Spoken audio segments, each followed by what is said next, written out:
Meus irmãos, abram suas Bíblias conosco na segunda carta do apóstolo Paulo aos Tessalonicenses.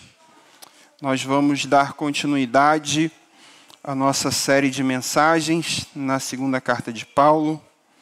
O contexto os irmãos já conhecem. Nós temos falado aqui repetidamente, desde a primeira epístola até agora, na segunda epístola. Nós vamos ler no capítulo 2, do versículo 1 ao versículo 12. Os irmãos acharam? Amém?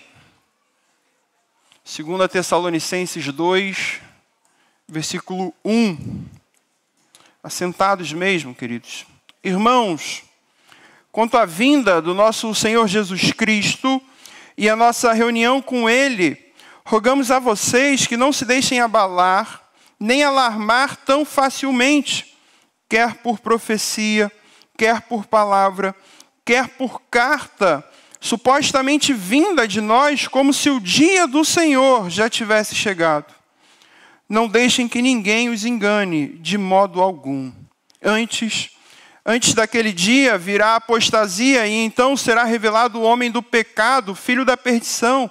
Este se opõe e se exalta acima de tudo o que se chama Deus, ou é objeto de adoração, chegando até a sentar-se no santuário de Deus, proclamando que Ele mesmo é Deus.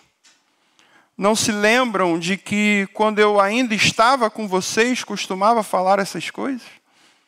E agora vocês sabem o que está detendo, para que Ele seja revelado no seu devido tempo. A verdade é que o mistério da iniquidade já está em ação, restando apenas que seja afastado aquele que agora o detém. Então será revelado o perverso, a quem o Senhor Jesus matará com o sopro de sua boca e destruirá pela manifestação de sua vinda. A vinda desse perverso é segundo a ação de Satanás. Com todo o poder, com sinais e com maravilhas enganadoras, ele fará uso de todas as formas de engano, da injustiça, para os que estão perecendo, porquanto rejeitaram o amor à verdade que os poderia salvar. Por essa razão, Deus lhes envia um poder sedutor, a fim de que creiam na mentira e sejam condenados todos os que não creram na verdade, mas tiveram prazer na injustiça. Vamos orar mais uma vez? Senhor, Tua palavra foi aberta, foi lida e agora vai ser pregada. Que o Senhor possa nos usar para falar à Tua igreja, que a Tua palavra que é viva, eficaz, que a Tua palavra que é a verdade, penetre em nossos corações, desmontando nossos ídolos, derrubando, ó Deus, nossa iniquidade, para que sejamos moldados, formados à imagem e semelhança do nosso Criador.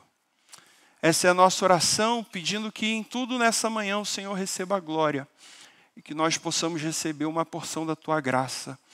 Em nome de Cristo Jesus oramos. Amém.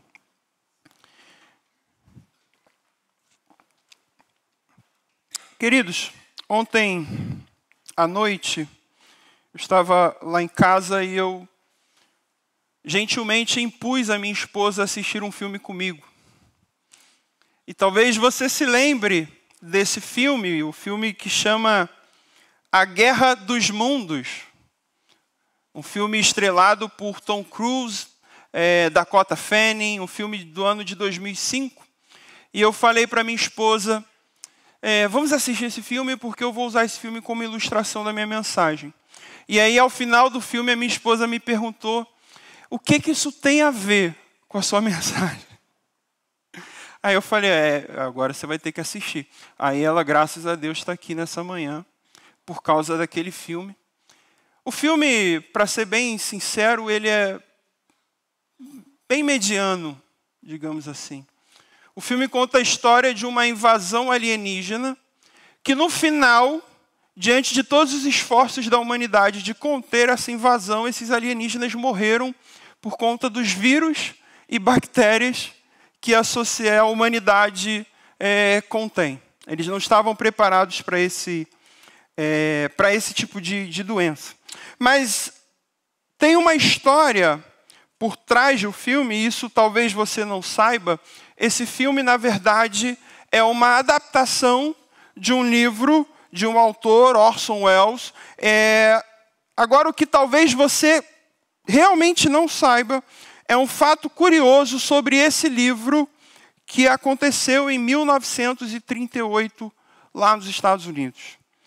Naquele ano, milhões de americanos entraram em pânico quando ouviram uma transmissão via rádio para todos os Estados Unidos sobre esse livro, A Guerra dos Mundos. A dramatização dessa invasão da Terra por alienígenas foi tão realista que despertou pânico generalizado em toda a nação. As pessoas realmente acreditaram que a Terra estava sendo invadida por alienígenas. Essas pessoas abandonaram suas casas, essas pessoas correram pelas estradas, criando um caos generalizado naquele país. Tudo isso porque confundiram uma dramatização, uma história de ficção, com uma realidade. A questão é que toda essa confusão dessa história só foi causada por uma mentira muito bem contada. E uma mentira, queridos, muito bem contada, ela tem um poder de abalar até mesmo as pessoas mais inteligentes. Foi exatamente isso que aconteceu aqui em Tessalônica, no texto que nós lemos nessa manhã.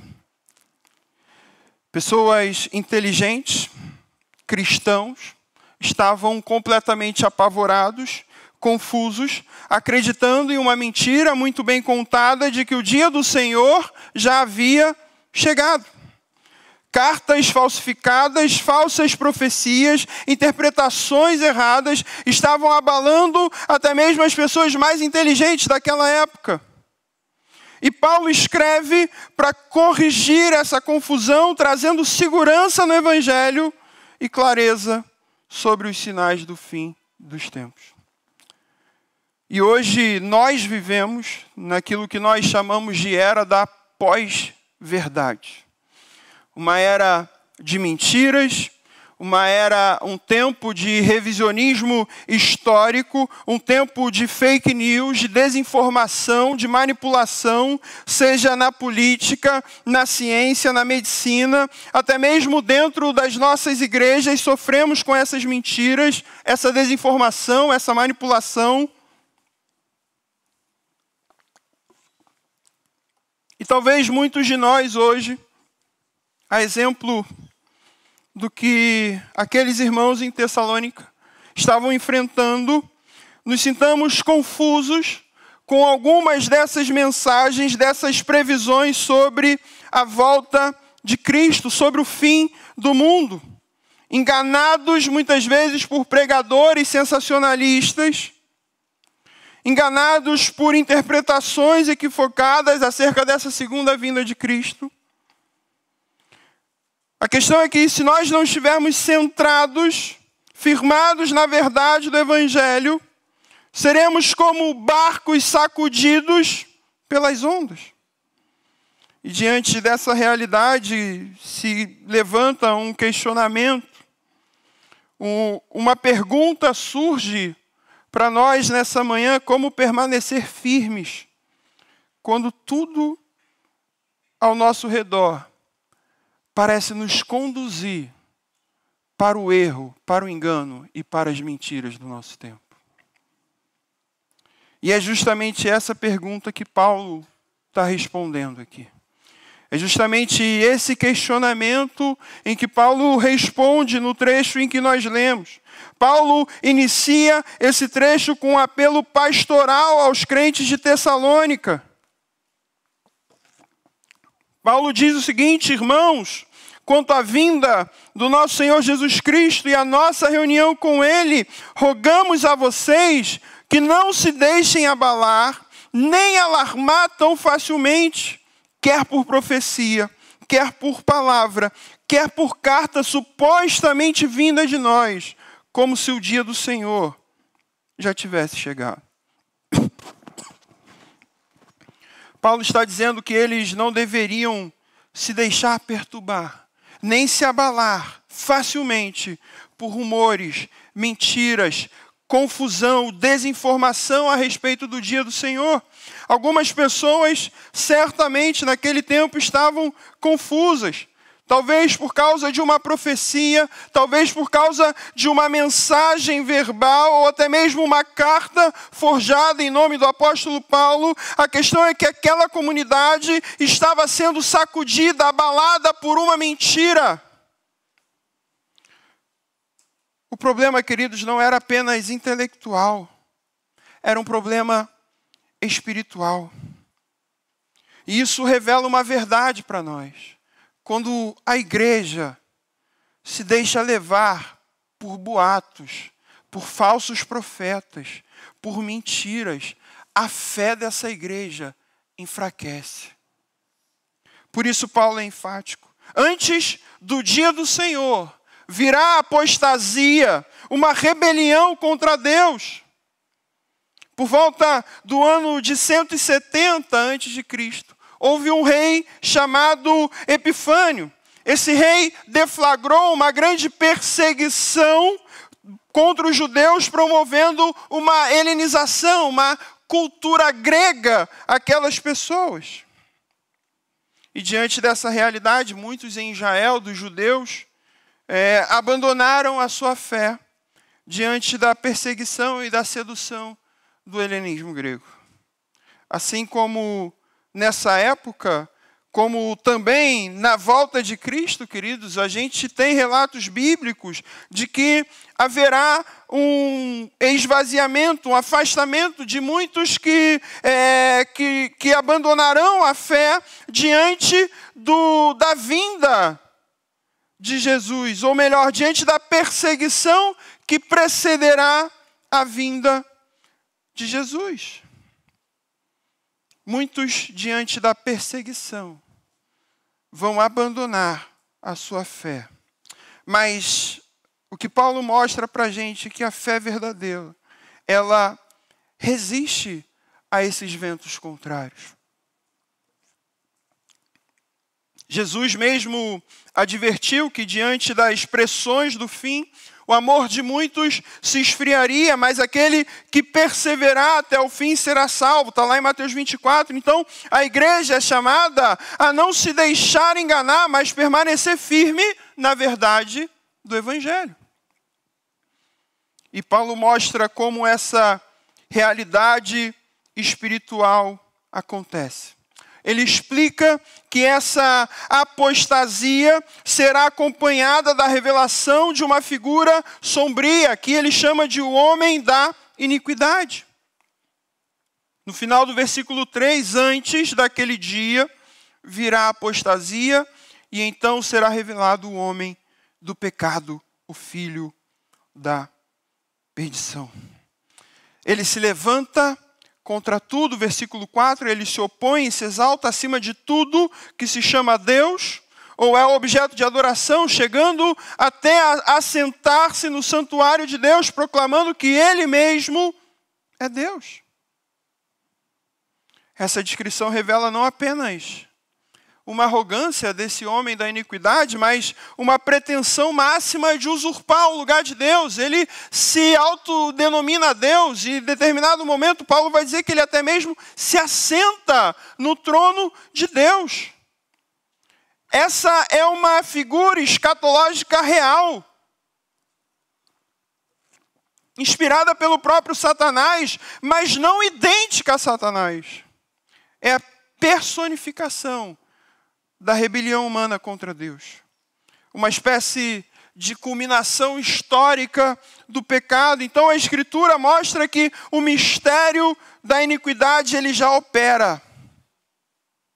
Mas ainda existe algo ou alguém que o detém.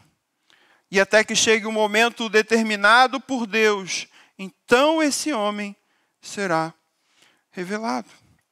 Mas o texto fala que, apesar desse homem assumir o trono, assentar-se no trono, o texto fala que a glória dele vai ser breve. E vai ser breve por quê? Porque Jesus o destruirá com o sopro da sua boca e o aniquilará com o esplendor da sua vinda. A vitória é certa porque Cristo reina. A história bíblica testemunha esse padrão, queridos. Faraó desafiou o Deus vivo e foi derrotado. Os impérios arrogantes, descritos lá em Daniel, caíram. Da mesma forma, o homem da iniquidade será vencido e Cristo se revelará o verdadeiro rei. E por fim, o apóstolo Paulo mostra que a vinda desse homem da iniquidade será acompanhado de poder, sinais e prodígios da mentira. Paulo fala que ele fará uso de todas as formas de engano, da injustiça para os que estão perecendo, porquanto rejeitam o amor à verdade que os poderia salvar.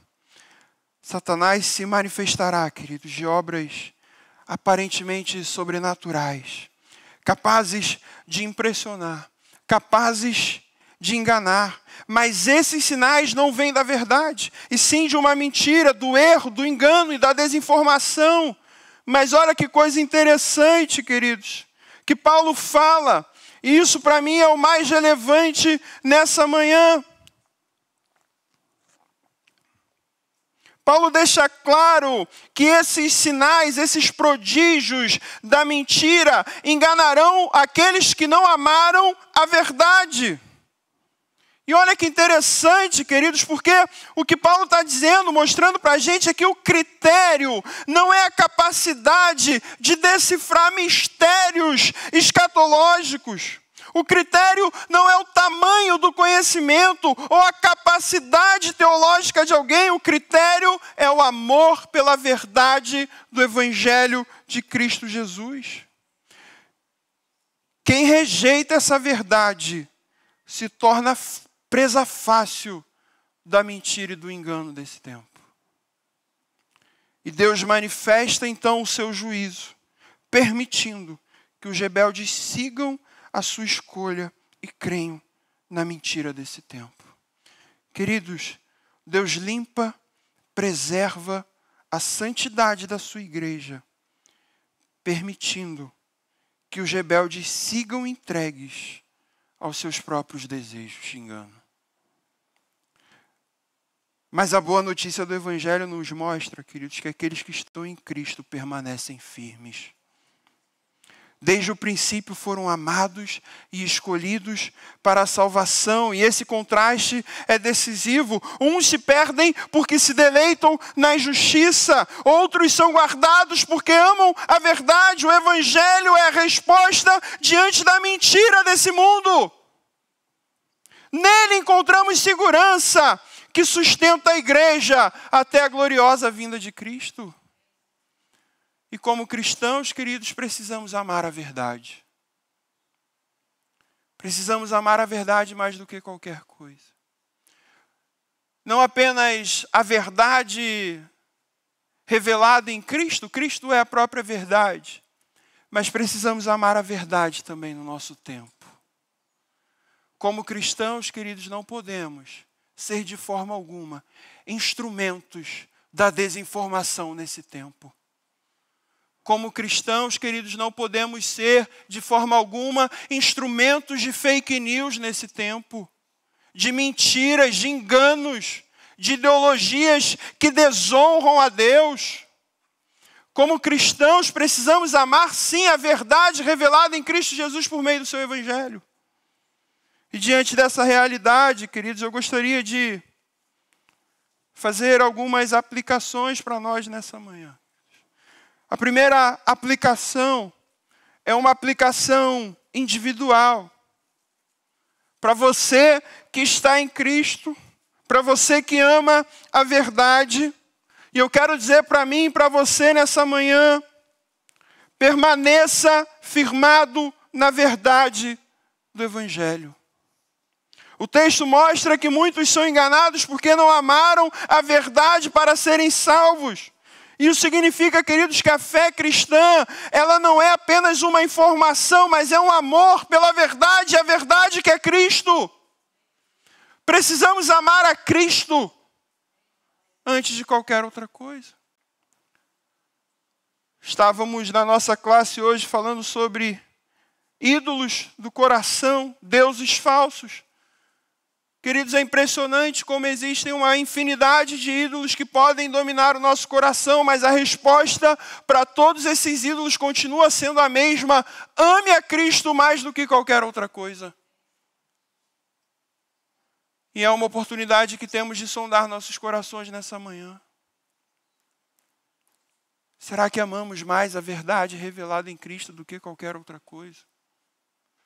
Ou temos nos permitido ser seduzidos pelo engano, pela mentira desse tempo? E quando eu falo mentira, queridos, eu não estou falando apenas de fake news política, não.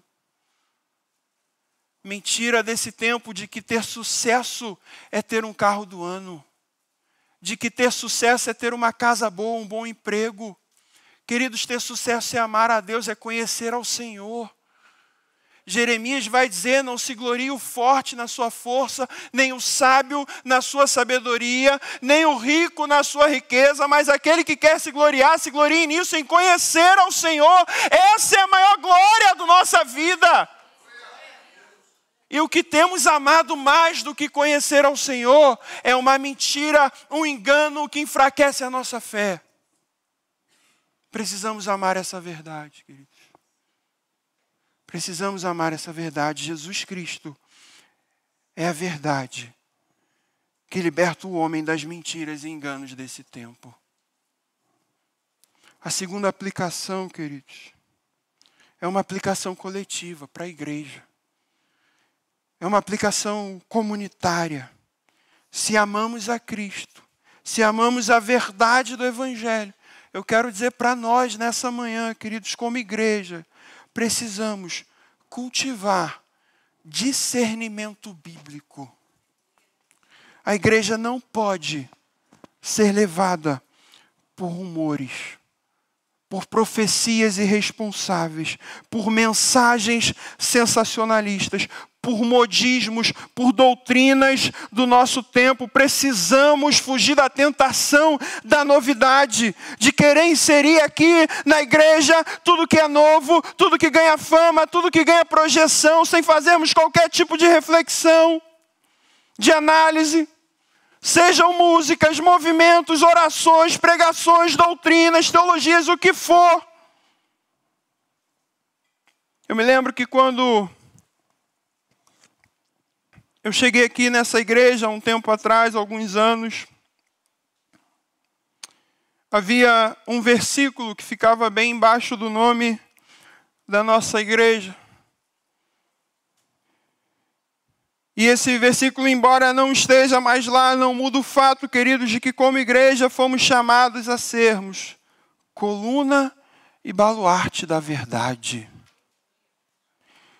E isso exige, queridos, de nós ensino sólido. Exige de nós discipulado fiel. Exige de nós adoração centrada nas Escrituras.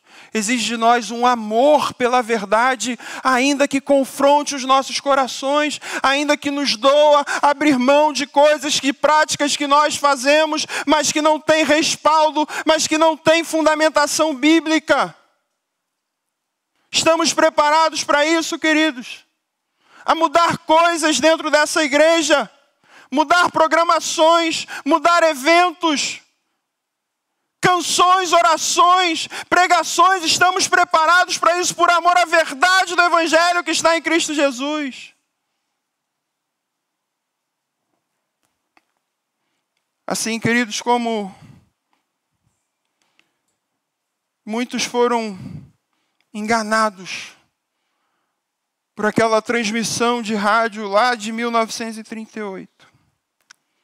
Muitos correm o risco de serem enganados pelo mistério da iniquidade.